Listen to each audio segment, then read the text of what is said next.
রাষ্ট্র দরকার। পার্শ্ববর্তী রাষ্ট্রে ভারতে মুসলমান কি অধিকার পাচ্ছে? মুসলমানকে নির্মমভাবে পাখির মতো গুলি করা হয়, মুসলিম নারীদের ধর্ষণ করা হয়, বাবরি মসজিদকে মাটির সাথে মিশিয়ে দেওয়া হয়েছে। মুসলমানের কি অধিকার রক্ষা? 23 মাসে 70,000 মুসলমানকে নির্যাতন করা হয়েছে। সেসব দৃষ্টিকোণ থেকে আমার বাংলাদেশে হিন্দু বৌদ্ধ খ্রিস্টানরা অনেক বেশি সম্মান ও অধিকার নিয়ে বেঁচে আছে। কারণ একটাই, এদেশের মুসলমান ইসলামের আদর্শে বিশ্বাস করে। ভারতের হিন্দুদের অপরাধে এদেশের মুসলমান বাংলাদেশের হিন্দুদের শাস্তি দেওয়াকে জায়েজ মনে করে না। ইহুদিদের অন্যায়ভাবে মুসলমানকে নির্যাতনের কারণে বাংলাদেশের খ্রিস্টানদের উপর পিছনে হাত কিন্তু খ্রিস্টানদের যা হচ্ছে, বিশ্বাসী জাহান্নামের কুকুর পিছনে সমস্ত শক্তি ব্যয় করছে মার্কিন যুক্তরাষ্ট্র এবং পশ্চিমা খ্রিস্টানরা। সেই অবস্থাতে এদেশের মুসলমান বাংলাদেশের খ্রিস্টানদের উপর হাত দেওয়াকে জায়েজ মনে করে না। তো অধিকার তো আছে, আবার বহুত্ববাদের নামে কি আনতে চাও বাংলাদেশে? বাংলাদেশকে কি স্পেনের মতো রাষ্ট্র বানাতে চাও? ফিলিপাইনের মতো রাষ্ট্র বানাতে চাও?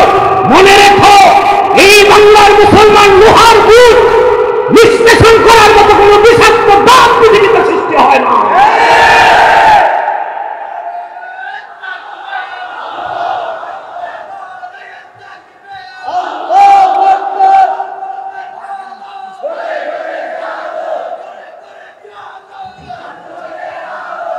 আল্লাহ পাক বলেন, লাখের উপর পয়গম্বর হাজার হাজার বছর দিনের দাওয়াত দিয়েছেন, আমি দিন পরিপূর্ণ কথাই বলবো না। আল্লাহ তাআলা তার হাবিব মুহাম্মদ সাল্লাল্লাহু আলাইহি ওয়াসাল্লামের আজমতের কথা, বরত্বের কথা, মহত্বের কথা, শান ও মানের কথা বলতে যে কোরআন কারীমের মধ্যে বলেন, আলাম নাশরাহ লাকা সাদরাক ওয়া ওয়াদা'না আনকা ওয়িজরাক الذي أنقض ظهرك ورفعنا لك ذكرك। একটি আয়াত থেকে আলোচনা করতে শুরু থেকে আমাকে করতে হচ্ছে। যারা বিষয় নির্ধারণ করেন এই বিষয়গুলো লক্ষ্য রাখবেন। কোরআন কারীমের দুটো সূরার মধ্যে মুনাসাবা আছে। আল মুনাসাবা বাইনা সূরাতাইন, দুই সূরার সম্পর্ক। আবার আয়াতের সাথে আয়াতের সম্পর্ক আছে। এখন হঠাৎ করে আমি ওয়ারাফা'না লাকা যিকরাক এখান থেকে আলোচনা করলে আপনাদের অনেকের পক্ষেই বিষয়টি হৃদয়ঙ্গম করা, অনুধাবন করা সম্ভব নাও হতে পারে। আল্লাহ তার হাবিবের প্রশংসা করেছেন, তার হাবিবের মর্যাদার কথা বলতে যে আল্লাহ কোরআন কারীমে তার হাবিবকে প্রশ্ন করেন, আলাম নাশরাহ লাকা সাদরাক, মুহাম্মদ সাল্লাল্লাহু আলাইহি ওয়াসাল্লাম, আমি কি আপনার সম্মানকে বৃদ্ধি করার জন্য আপনার সিনা মোবারককে উন্মুক্ত করি নাই? সুবহানাল্লাহ বলবেন না? এই মহিলার কণ্ঠে তাও তো হলো না, এবারও হয় নাই, এবার হয়েছে। ওয়া ওয়াদা'না আনকা ওয়িজরাক, আমি আপনার পিঠের বোঝা হালকা করে দিয়েছি। কোন কোন মুফাসসির এখানে উইজরুনের অর্থ করেছে যে আপনার গুনাহ মাফ করে দিয়েছি। এই অর্থ নেওয়া যাবে না। রাসূলুল্লাহ সাল্লাল্লাহু আলাইহি ওয়াসাল্লাম সকল প্রকার গুনাহ থেকে পবিত্র ছিলেন। এটি আহলুস সুন্নাহ ওয়াল জামাতের আকীদা ও বিশ্বাস।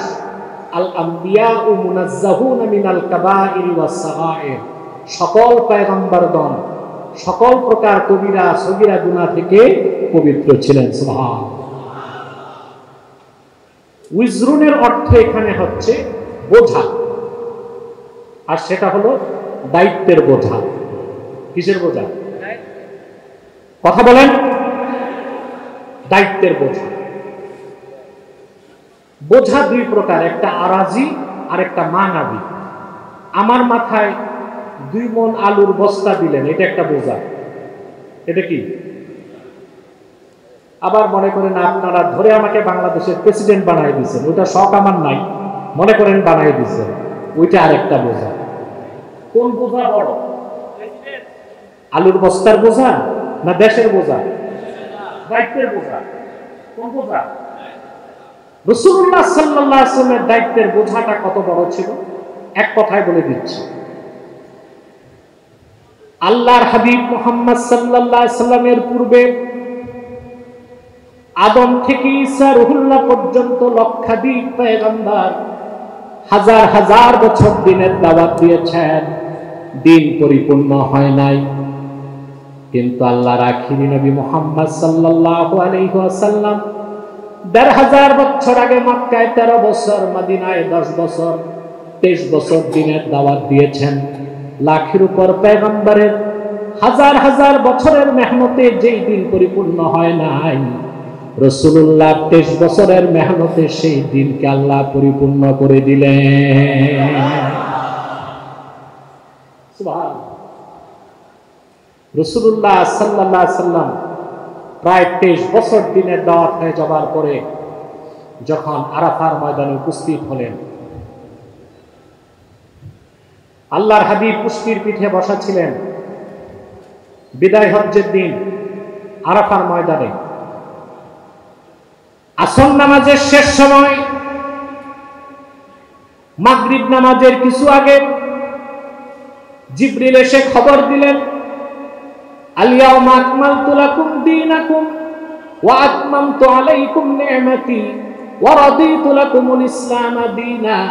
মানব জাতি হাজার হাজার বছর, লাখের উপর পয়গম্বর দিনের দাওয়াত দেবার পরও দিন পরিপূর্ণ করি নাই। কিন্তু মুহাম্মদ সাল্লাল্লাহু আলাইহি সাল্লামের মেহনতের কারণে, উহুদের ময়দানে ওনার দাম শহীদের কারণে, হুনাইনের যুদ্ধের কারণে, আহজাবের যুদ্ধের কারণে আমার হাবিব মুহাম্মদ সাল্লাল্লাহু আলাইহি সাল্লামের আদিত দ্বীন ইসলামকে আজকে তোমাদের জন্য আমি আল্লাহ পরিপূর্ণ করে দিলাম। ওয়া আতমামতু আলাইকুম নি'মাতি, তোমাদের উপর আমার নিয়ামতকে পরিসমাপ্ত করলাম। ওয়া রাদিতু লাকুমুল ইসলাম দীনা। এই আয়াতের উপর আমাদের অনেক মুসলমানের বিশ্বাস নাই। আল্লাহ স্পষ্ট ঘোষণা করে দিয়েছেন, ওয়া রাদিতু লাকুমুল ইসলাম দীনা। ইবনে আব্বাস তাফসীর করেছেন, আই আখতারতু লাকুমুল ইসলাম দীনান ফাকাত। সমস্ত ধর্ম মতবাদকে আমি রহিত করে আমার হাবিবের দ্বীনকে আমি সন্তুষ্ট চিত্তে স্বীকৃতি দিলাম।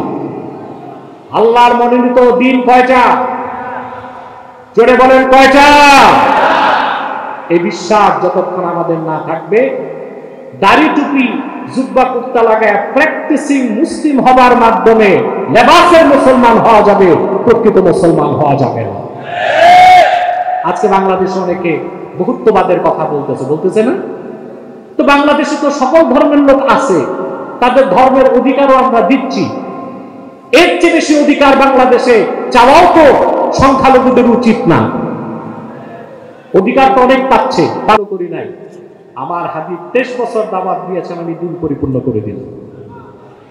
এখন বলুন তো মুসলমান, আদম থেকে ঈসা পর্যন্ত লাখের উপর পয়গম্বরের দায়িত্বের বোঝা এক পাল্লায় দিলেও আল্লাহর হাবিবের এককভাবে দায়িত্বের বোঝা সমান হবে নাকি?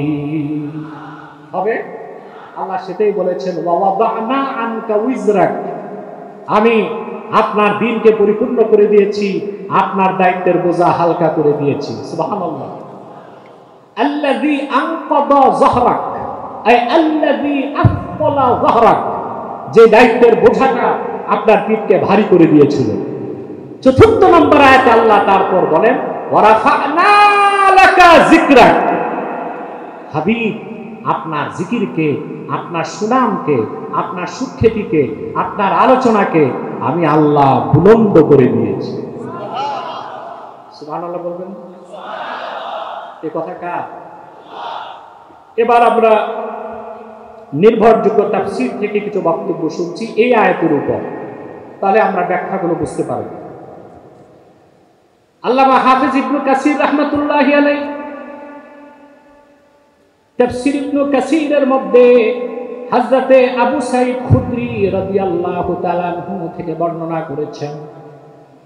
আবু সাঈদ খুদরি বলেন, আল্লাহর হাবিব একদিন বলেছেন, আতানি জিবরিল ফাকালা ইন্না রাব্বি ওয়া রাব্বাকা ইয়াকুল কাইফা রাফা'তু যিকরাক। আল্লাহর হাবিব বলেন, জিবরিল একদিন আমার কাছে এসে প্রশ্ন করল, ইয়া রাসূলুল্লাহ, ইয়া হাবিবাল্লাহ, আপনার রব আল্লাহ তাআলা জিজ্ঞেস করেছেন, আল্লাহ যে বলেছেন ওয়া রাফা'না লাকা যিকরাক, আমি আপনার জিকিরকে সমুন্নত করেছি, আপনি কি জানেন নাকি আল্লাহ কিভাবে আপনার জিকিরকে সমুন্নত করেছেন? আল্লাহর হাবিব বললেন, এটা আল্লাহই ভালো জানেন। আল্লাহর পক্ষ থেকে জবাব চলে আসলো, ইদা যুকিরতু যুকিরতা মাই। সুবহানাল্লাহ। ইদা যুকিরতু যুকিরতা মাই। প্রিয় হাবিব, এই পৃথিবীতে জলে স্থলে, ধুলোকে ভুলোকে, মহাশূন্যে দূর অন্তরিক্ষে, সাত আকাশে, লৌহ কলমে, এমনকি আরশে আজিমে, যখনই আমি আল্লাহর জিকির হয়, সঙ্গে আপনি মুহাম্মাদের জিকির হয়। ইদা যুকিরতু যুকিরতা মাই। সুবহানাল্লাহ বলেন। এই আকাশে, জমিনে, ধুলোকে ভুলোকে, যখন যেখানে আল্লাহর জিকির হয়, সঙ্গে রাসূল করিম সাল্লাল্লাহু আলাইহি ওয়াসাল্লামের জিকিরটাও হয়। হয় কিনা? আজানে, খুতবায়, তাশাহুদে, মিম্বরে, ওয়াজের মাঠে, কোরআনের তেলাওয়াতে, হাদিসের তেলাওয়াতে, এমনকি ঈমান আনার সময়, যেখানে আল্লাহর নাম, সঙ্গে রাসূলুল্লাহর নাম। ঠিক কিনা বলেন? আরেকটি রওয়ায়াত ইবনে কাসীর রওয়ায়াত করেন, রাসূল করিম সাল্লাল্লাহু আলাইহি ওয়াসাল্লাম একদিন আল্লাহ তাআলাকে বললেন, আল্লাহর হাবিব আল্লাহকে বললেন, قد كانت قبلي انبياء منهم من سخرت له الريح ومنهم من يحيي الموتى। আল্লাহ, আমার পূর্বে অনেক নবী এসেছেন, রাসূল এসেছেন, তুমি তাদের এক একজনকে এক এক ভাবে সম্মানিত করেছো, মর্যাদা দিয়েছো। কারোর জন্য বাতাসকে তার নিয়ন্ত্রণাধীন করে দিয়েছিলা, কারোর জন্য এমন ব্যবস্থা করে দিয়েছিলা তোমার নামে মৃতকে জিন্দা করতে পারত। সুবহানাল্লাহ। আল্লাহ, আমাকে তুমি কি সম্মানে সম্মানিত করলাম? সুবহানাল্লাহ বলবেন। আল্লাহ তাআলা ডাক দিয়ে বলেন, ইয়া মুহাম্মদ সাল্লাল্লাহু আলাইহি ওয়াসাল্লাম, আলাম আজিদকা ইয়াতীমান ফাআওয়াইতুক। প্রিয় হাবিব, আপনাকে কি আমি ইয়াতীম হিসেবে পাই নাই? আমি আপনাকে সাহায্য করেছি। রাসূলুল্লাহ বলেন, আমি বললাম হ্যাঁ। আল্লাহ আবার বললেন, আলাম আজিদকা দাল্লান ফাহাদাইতুক। আমি কি আপনাকে পাই নাই? আপনি মানব জাতির জন্য পথ খুঁজতেছিলেন, কোন পথে না যান, আমি আল্লাহ পথ দেখাই দিছি। দাল্লা ইয়াদিল্লু, দালালা থেকে দাল্লুন শব্দের একটা অর্থ পথভ্রষ্ট। রাসূলুল্লাহর সামনে এই তরজমা করলে ঈমান নষ্ট হয়ে যাবে। এই তরজমা করা যাবে না। কোরআন শরীফের কোথায় কোন শব্দের কি অর্থ তা নির্ধারণ করতে হবে হাদিস দিয়ে। কেউ যদি মনে করে বলতে চায় যে রাসূলুল্লাহ সাল্লাল্লাহু আলাইহি ওয়াসাল্লাম ইসলাম আসার আগে নাউজুবিল্লাহ পথভ্রষ্ট ছিলেন, সে কাফের হয়ে যাবে। কারণ রাসূল করিম সাল্লাল্লাহু আলাইহি ওয়াসাল্লাম তখন থেকে নবী আদমের অস্তিত্ব যখন আল্লাহ অস্তিত্বে আনেন নাই। সুবহানাল্লাহ বলে। ওনার নবুয়তের প্রকাশ ঘটেছে 40 বছর বয়সে। সুবহানাল্লাহ। কখনই দালালাত বা পথভ্রষ্টতা রাসূলুল্লাহ সাল্লাল্লাহু আলাইহি ওয়াসাল্লামের কাছে যেতে পারে না। এই জন্য তরজমাটা হবে, আল্লাহ জিজ্ঞেস করেছেন, আলাম আজিদকা দাল্লান ফাহাদাইতুক। আপনি মানুষের জন্য পথ খুঁজতেছিলেন, আমি ওই অবস্থায় পেয়ে আপনাকে পথ দেখাই দিই। সুবহানাল্লাহ বলবেন না?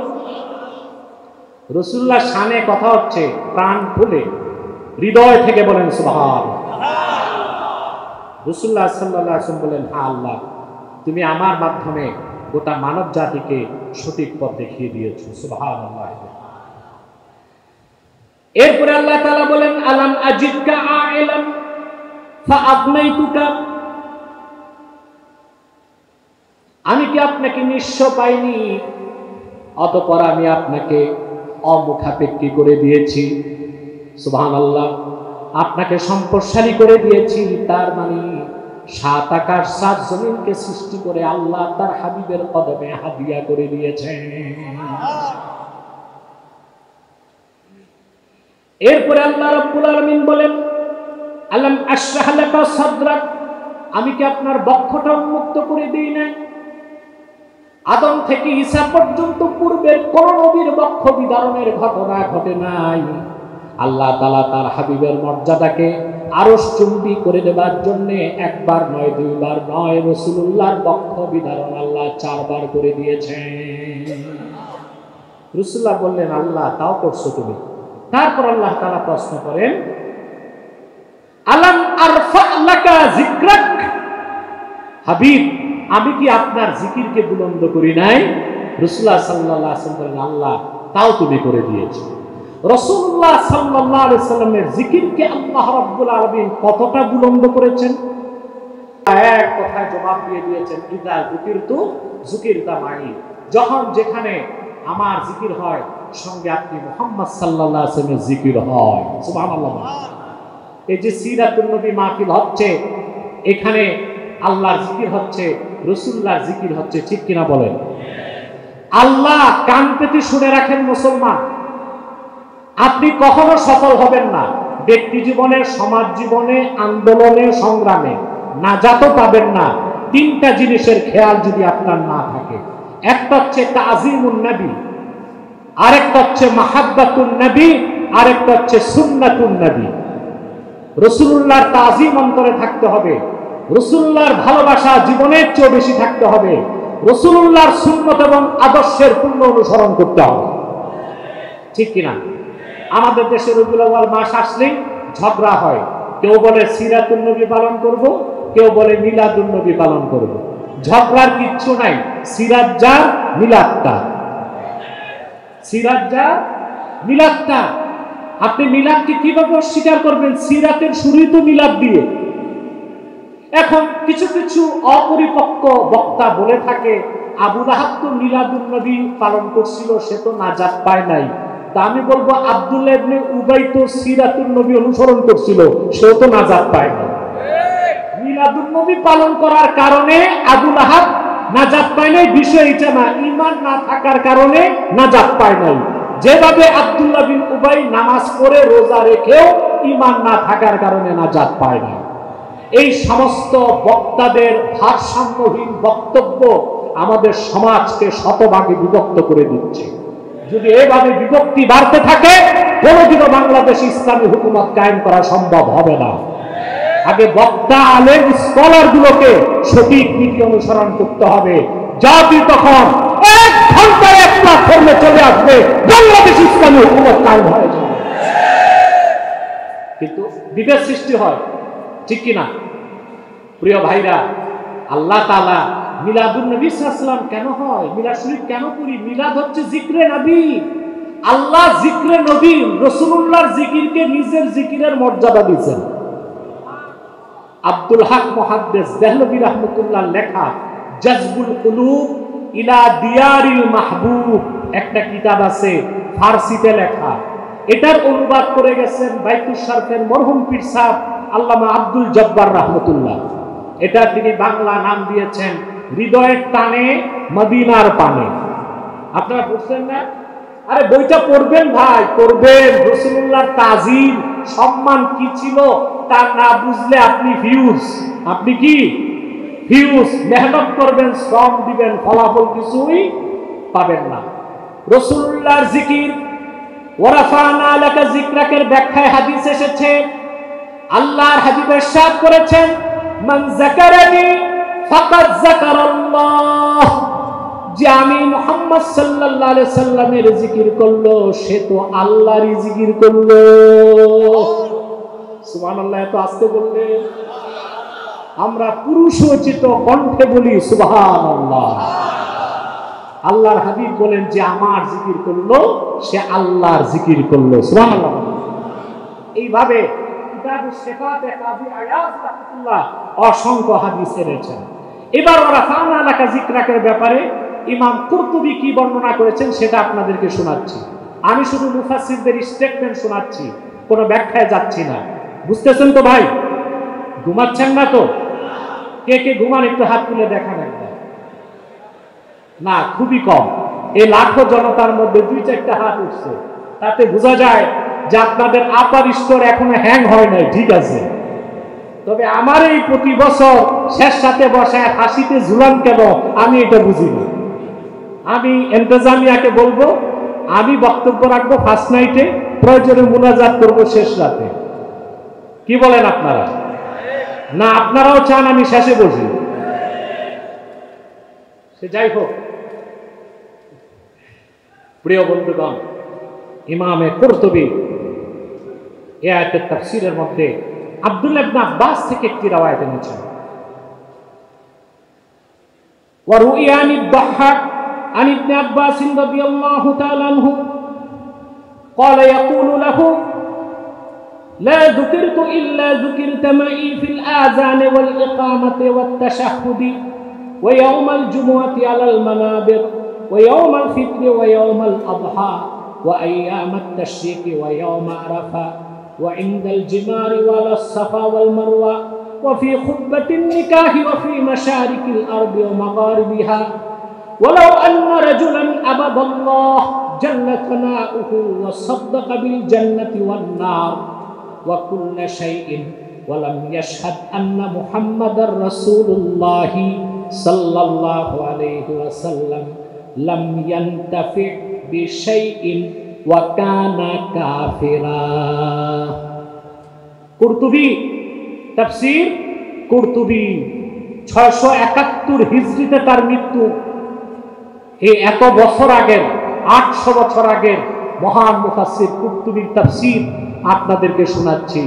অনেকে আমাকে অপবাদ দেয়, আব্বাসী সাহেব কথায় কথায় কাফের বলে।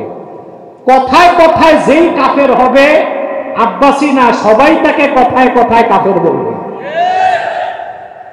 ডাক্তার বলার কারণে রোগীর ক্যান্সার হয় না ক্যান্সার হওয়ার কারণে ডাক্তার বলে ক্যান্সার হয়েছে? কোনটা? ক্যান্সার হওয়ার পর ডাক্তার কি বলে ক্যান্সার হয়েছে, না ডাক্তার বলে দেওয়ার কারণে রোগীর ক্যান্সার হয়? তা আমরা ভারসাম্যহীন বক্তব্য দিয়ে কথা বলে কুফর করি, তখনই তো কাফের বলতে হয়। এই ক্ষেত্রে তো ছাড় দেবার কিচ্ছু নাই, কারণ আকীদা ও ঈমানের ক্ষেত্রে আমাদের অবস্থান হতে হবে জিরো টলারেন্স। এই ক্ষেত্রে কোনো ছাড় বা কম্প্রোমাইজের কোনো সুযোগ নাই। কথাটা শুধু আমার না, কুরতুবী কি বলেছে দেখুন। ওয়ারাফা'না লাকা যিকরাকের ব্যাখ্যা ইবনে আব্বাস রাদিয়াল্লাহু তাআলা আনহুমা ব্যাখ্যা করেছেন। আল্লাহ রাব্বুল আলামিনের জিকির যেখানে, মুহাম্মদ সাল্লাল্লাহু আলাইহি সাল্লামের জিকির সেখানে, যেমন আজানে যেটা হইল না, আজানে আল্লাহর জিকির সাথে রাসূলুল্লাহর জিকির, তাশাহুদে, ইকামতে, জুমার দিন মিম্বরে, ঈদুল ফিতরে, ঈদুল আজহায়, আইয়ামে তাশরিকে, আরাফার ময়দানে, শয়তানকে পাথর মারার জায়গায়, সাফা এবং মারওয়াতে, বিয়ের খুতবাতে, পূবে পশ্চিমে উত্তরে দক্ষিণে, ধুলোকে বুলোকে, যেখানেই আল্লাহর জিকির হয় সঙ্গে রাসূলুল্লাহর জিকির। তারপর সবচেয়ে কঠিন কথাটা কুরতুবী বলেছেন, ওয়ালাউ আন্না রাজুলান আবাদাল্লাহ জাল্লা থানাউহু, কোন ব্যক্তি যদি সারা জীবন আল্লাহর ইবাদত করে, ওয়া সাদ্দাকা বিল জান্নাতি ওয়ান নারি ওয়া কুল্লি শাইইন, সে যদি জান্নাতকে বিশ্বাস করে, জাহান্নামকে বিশ্বাস করে, আখিরাতকে বিশ্বাস করে, ওয়ালাম ইয়াশহাদ আন্না মুহাম্মাদার রাসূলুল্লাহ, কিন্তু সে যদি আশহাদু আল্লাহর সাথে আশহাদু আন্না মুহাম্মাদার রাসূলুল্লাহ না পড়ে, না বিশ্বাস করে, তার সারা জিন্দেগীর আমল কোনো উপকারে আসবে না, বরং আল্লাহ রাব্বুল আলামিনের কাছে সে কাফের বলে গণ্য হবে। ওয়ারাফা'না লাকা যিকরাক, মুহাম্মদ সাল্লাল্লাহু আলাইহি সাল্লাম আপনার জিকিরকে আমি আল্লাহ বুলন্দ করে দিয়েছি, বলেন সুবহানাল্লাহ। প্রিয় ভাইরা, এই একই তাফসীর করেছেন ইমাম বাগাবী, তাফসীর বাগাবীতে। ওনার মৃত্যু 516 হিজরিতে, কত আগে। এই সবগুলো তাফসীর লেখা হয়েছে 800 বছর আগে, 1000 বছর আগে। কথা বুঝতেছেন? তাত্ত্বিক কথা, তথ্যভিত্তিক কথা কতটুকু বুঝতে পারেন আমি এটা জানি না, তবে আমার চিরাচরিত অভ্যাস হচ্ছে আমি কোরআন শরীফের ব্যাখ্যায় সহিহ হাদিস ও নির্ভরযোগ্য মুফাসসিরদের স্টেটমেন্টগুলোকে সামনে রেখে আমার বক্তব্য উপস্থাপন করে থাকি। যদি তা না করি তাহলে আমার এটা খেয়ানত হবে। কি হবে? আপনি বিষয় একটা শুরু করে 10 মিনিট কথা বলে একেবারে দুনিয়ার উত্তর মেরু হইয়া দক্ষিণ মেরু ঘুরে চলে এসে ওয়াখির দাওয়ানা বলে দিলেন, এটা তো আর আপনি সাবজেক্টের উপর কথা বললেন না। আমানত রক্ষা হলো না, খেয়ানত হলো? এবার আসেন বাগাবী কি তাফসীর করছেন। ওয়ারাফা'না লাকা যিকরাকের ব্যাখ্যায় ইমামে বাগাবী রাহমাতুল্লাহি আলাইহি বিশিষ্ট তাবী আতা ইবনে রাবাহ থেকে বর্ণনা করেন। আব্দুল্লাহ ইবনে আব্বাস রাদিয়াল্লাহু তাআলা আনহুমা তিনি আরেকটা বর্ণনা করেছেন, ইউরিদুল আযান ওয়াল ইকামাতা ওয়াত তাশাহুদ ওয়াল খুতবাতা আলাল মানাবির ওয়ালাউ আন্না আবদান আবাদাল্লাহ ওয়া সাদ্দাকাহু ফি কুল্লি শাইইন ওয়া লাম ইয়াশহাদ আন্না মুহাম্মাদার রাসূলুল্লাহ সাল্লাল্লাহু আলাইহি ওয়াসাল্লাম লাম ইয়ানতাফি বিশাইইন ওয়া কানা কাফিরা। ইমাম বাগাবী আয়াতের তাফসীর করতে গিয়ে লিখেন, আল্লাহ তাআলা এই কথা দিয়ে উদ্দেশ্য নিয়েছেন যেভাবে আমি আল্লাহর জিকির হয় তাশাহুদে, নামাজে, সালাতে, খুতবায়, মিম্বরে, ঈদগাহে, আযানে, ইকামতে আমার নামের সঙ্গে, আমার জিকিরের সঙ্গে আপনার নামটাও উচ্চারিত হতেই হয়।